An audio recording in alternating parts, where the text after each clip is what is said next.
কেন্দ্রমন্ত্রী গিরিরাজ সিং এর মন্তব্যে বিতর্ক। বাংলাকে অপমানের অভিযোগ তৃণমূল কংগ্রেসের। বিহারকে বাংলা হতে দেব না, প্রকাশ্যে জনসভায় এই মন্তব্য গিরিরাজ সিং করেছেন, যার জন্য তৃণমূল কংগ্রেস অভিযোগ করছে যে বাংলাকে এর মধ্যে অপমান করা হয়েছে। এই অভিযোগ তৃণমূল কংগ্রেস করছে।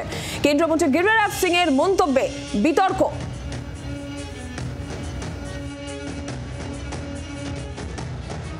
लेकिन आपको बिहार को बंगाल बनाना चाहते हैं क्या?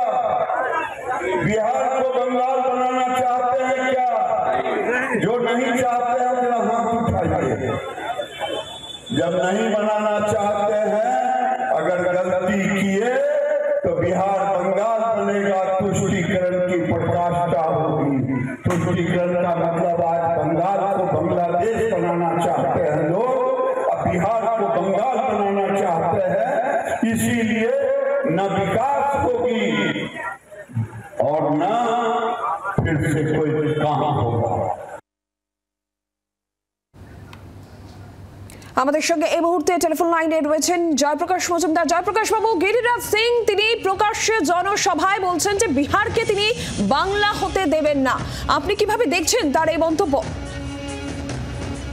আমি প্রথমেই বলবো, ওনার বক্তব্যের পরিপ্রেক্ষিতে আমরাও ওনাকে জানিয়ে দিচ্ছি, বাংলাকে বিজেপি হতে দেব না।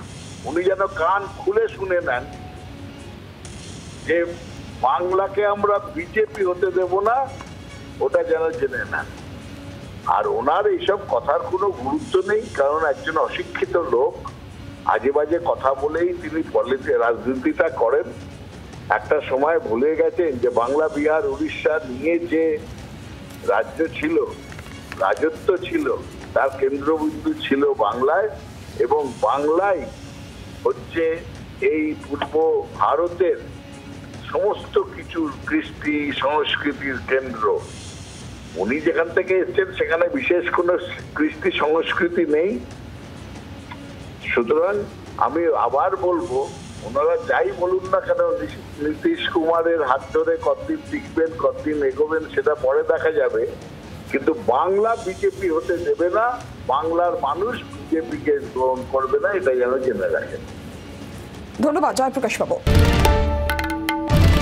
বাংলার আওয়াজ, বাঙালির আবেগ, জি 24 ঘন্টা।